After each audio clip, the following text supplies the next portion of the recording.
د 18 سالو ښایسته جینۍ چې دا نو هغه پلار ولګېد او په تومانچه باندې ویشت او مکمل طور باندې ختمه کړه. ملګرو د غیرت په نوم باندې چې دا نو هغه یې ختمه کړله. ویډیو راسره مکمل وګورئ. زموږ دپاره پکې ډېره ښکلی عبرت دی که نه چې دا جینۍ پلار ولې په خپله باندې ختمه کړله. د غیرت په نوم یې چې دا نو مکمل طور باندې د دنیا نه رخصت کړه. ملګرو دا جینۍ چې دا نو دې نوم دی البنان نوم یې دی ملګرو. او دې چې د خپل د یو کلي د یو کس سره چې دی نو عشق او مینه محبت شروع شو. هغه هلک یې ډېر زیات خوښ و خو مور پلار نه غوښتله چې دا جینۍ چې دی نو هغې له ورکړې وي. او دا جینۍ چې دی نو په پټه باندې نکاح وکړه او د هغې هلک پسې لاړه. څه وخت یې چې دی نو د هغه هلک سره چې دی نو تېر کړو او نکاح یې کړې وه، څه وخت یې ورسره تېر کړو، نو دا جینۍ چې دی نو واپس کور ته راغله. چې دا کله کور ته راغله نو الریډي خو د دې مور پلار چې دی نو هغه دې ته ډېر زیات غوسه و، ځکه چې دې د مور پلار نه خلاف لاړه او د یو هلک سره یې واده وکړو، د یو هلک سره یې نکاح وکړله. نو مور پلار چې دی نو دې ته نه مخکې نه غوسه و. کله چې دا کور ته راننوته نو پلار یې چې دی نو تومانچه راواخیسته او د خپل لوره چې ده نو دی مکمل طور باندې د دنیا نه رخصت شوه.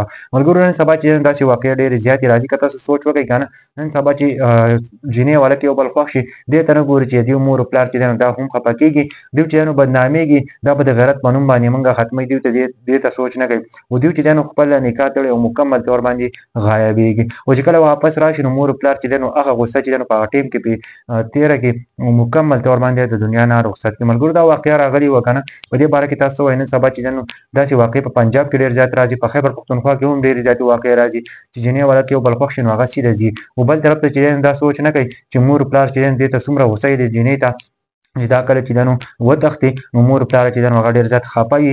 هغه چې دی نو خلک ورته قسما قسم خبرې کوي، قسما قسم خبرې د خلکو اوري. نو چېرته هم داسې نه وي پکار ده چې د اول خو دا مور پلار له هم پکار ده چې د کم یې هلک جینۍ خوښه وي، د جینۍ کم هلک خوښ وي، پکار ده چې د هغه نکاح وشي.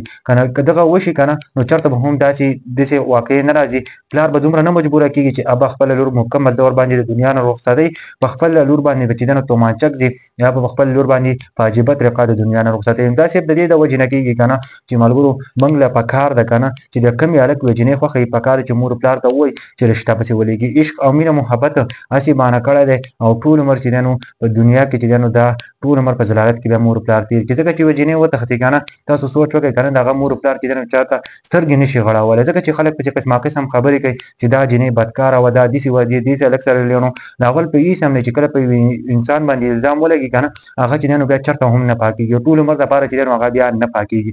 نو چېرته هم داسې نه وي پکار، خاص کر زنانه وله چې زنانه یو پیر وتښتي که نه نو بیا د زنانه هېڅ حیثیت نه وي، ځکه چې هلک چې دی نو هغه له بیا بله جینۍ وکړي، بله جینۍ وکړي. او جینۍ باندې چې یو پیر وتښتېده که نه، په هغه باندې څوک اعتبار هم نه کوي، هغه بیا څوک اخلي هم نه. او هلک خو داسې دی که نه، اکثر داسې جینکۍ بیا پرېږدي او دا جینکو زندګي مکمل طور باندې تباه او برباد شي.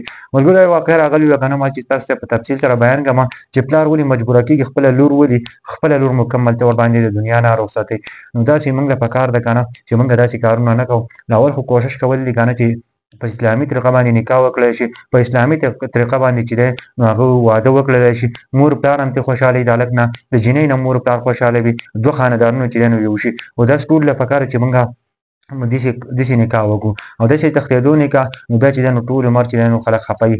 او خاص کر چې دی نو کوټ میرج راوتی دی، دا خو زه خو ورته غلط وایم، ځکه که نه چې کوټ میرج چې دی نو دا د ټولو پښتنو زندګي تباه او برباد کړه. پښتنو چېرته هم داسې نه وکړل چې جینۍ به کم هلک چې دی نو هغه به مور پلار ورکوله، کم هلک له نو هغه له به اخېسته.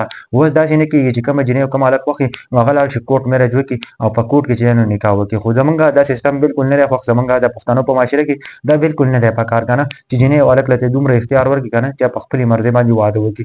او داسې دومره اختیار ونه نه دی پکار. که تاسو چېرته جینکو له اختیار ورکوئ که نه، هغه پرېږدي، هغه چې دی نو بیا به همیشه لپاره په خپلې مرضۍ باندې چې دی نو هغه به وادونه کوي په خپلې مرضۍ چې په چا پسې وتښتېده. ملګرو په دې باره کې څه وایي؟ ما تفصیل سره ویډیو جوړه کړله، تاسو ته مې پکې مکمل ډیټیل بیان کړلو.